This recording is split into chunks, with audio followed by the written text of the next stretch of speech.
안녕하세요. 중고청 예배 시간에 함께하지 못하는 여러분들을 위해 이 말씀 영상을 준비했습니다. 이 말씀 영상으로도 우리가 형제 자매지간에 우애 있게 살아가는 여러분들이 되기를 소망합니다. 오늘은 남유다의 왕이었던 여호람이라고 불렸던 사람, 하지만 북이스라엘의 왕과 좀 구분하기 위해 요람이라고 하는 이 왕의 세 번째 이야기를 한번 나눠보도록 하겠습니다. 역대기에만 기록했던 요람 통치 때 일어난 일을 잠깐 소개하려고 합니다. 그것은 요람이라는 남유다의 왕이 동생들을 살해한 사건을 소개하려고 합니다. 왕이 돼서 형제들을 살해한 사건, 참 안타깝기도 하죠. 우리나라 대하 드라마에 보면 왕자 시절 때는 서로 우애있게 지내다가 왕에 등극한 후에 그 형제들을 살해하는 사건들이 좀 많이 일어나죠. 왜냐하면 그들은 잠재적인 왕위를 빼앗는 경쟁자가 되어버리니까 말이죠. 오늘 말씀에 등장하는 요람에게는 6명의 동생들이 있었다고 합니다. 역대하 21장 13절에 보면 그들은 요람보다는 착한 자들이라고 전해졌다고 성경은 말합니다. 성경을 한번 그대로 읽어보면 오직 이스라엘 왕들의 길로 행하여 유다와 예루살렘 주민들이 음행하기를 아합의 집에 음행하듯 하며 또 내 아비의 집에서 너보다 착한 아우들을 죽였으니, 여기서 말하는 너라는 사람은 역시 남유다의 왕이었던 요람보다 착한 아우를 죽였다라고 성경은 말하고 있지요. 참 그런 거 보면 권력이란 참 너무 무서운 것 같습니다. 왜 이렇게까지 할 수밖에 없었을까 하는 생각이 들지요. 그러면 왜 요람이 자신들의 동생을 죽일 수밖에 없었는지를 한번 배경을 한번 알아볼 필요가 있습니다. 우선은 요람의 아버지였던 여호사밧은 자신들의 장자였던 요람에게 왕권을 주었습니다. 하지만 요람의 다른 형제들에게는 지방에 있는 큰 성읍들을 다른 아들들에게는 다스릴 수 있는 권한을 허락했지요.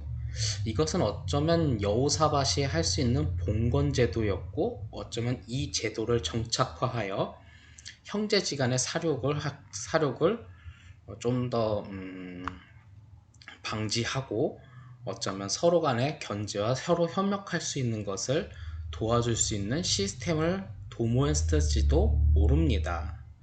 하지만 오히려 이것 때문에 오히려 요람이 더욱더 견제를 느꼈는지, 그것 때문에 사륙을 저질렀는지도 모릅니다. 그것 때문에 남유다가 아닌 북이스라엘의 선지자였던 엘리야는 이것 때문에 편지하여 그것은 잘못되었다라고 이야기를 했죠. 그래서 나중에 남유다에 큰 재앙이 내리고 나중에 요람은 창자에 중병이 걸려 죽을 것이라고 이야기를 합니다.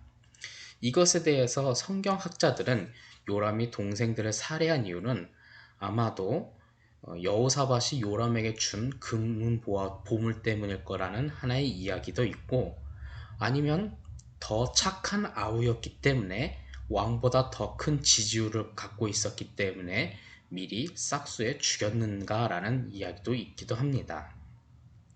하지만 요람에 대해서 우리가 이야기했듯이 그는 신앙교육을 제대로 받지 못했던 왕이었고, 또한 무능한 통치자였죠. 저번 시간에 얘기했듯이 에시온게벨이라는 돈이 되는 항구 도시를 잃어버렸고, 림나라는 평화, 즉 쌀농사를 할 수 있는 그 평야지대를 잃어버렸던 왕이었기 때문에 그의 지지율은 너무 계속 하락할 수밖에 없었습니다.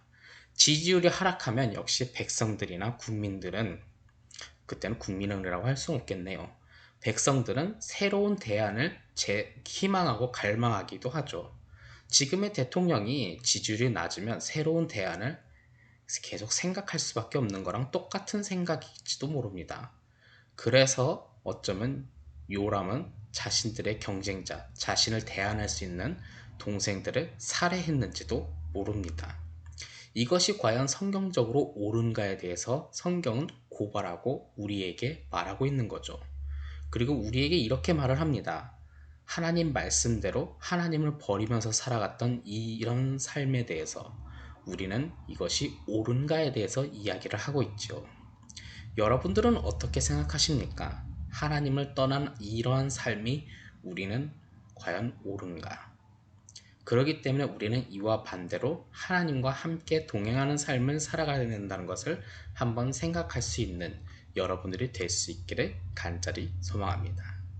다음 주부터는 이제 예수 그리스도를 기다리는 강림절, 대강절, 대림절이 시작됩니다.